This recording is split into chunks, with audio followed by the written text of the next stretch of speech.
علیکم ورحمۃ اللہ وبرکاتہ۔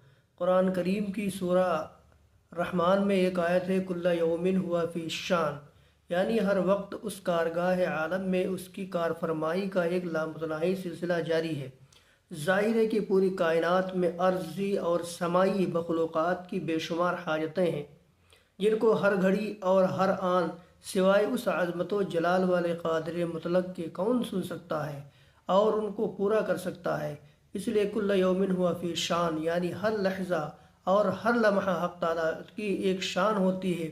وہ کسی کو زندہ کرتا ہے، کسی کو موت دیتا ہے، کسی کو عزت دیتا ہے تو کسی کو ذلیل کرتا ہے، کسی تندرست کو بیمار کرتا ہے تو کسی مریض کو تندرست کرتا ہے، کسی مصیبت زدہ کو مصیبت سے نجات دیتا ہے تو کسی کو مصیبت میں مبتلا کرتا ہے، کسی کو رلاتا ہے تو کسی کو ہنساتا ہے، کسی کو عطا کرتا ہے تو کسی سے سلب کرتا ہے، کسی کو با اقتدار کرتا ہے تو کسی کو اقتدار سے محروم کرتا ہے، کسی کو سربلند کرتا ہے تو کسی کو قعر مذلت میں ڈھکیل دیتا ہے۔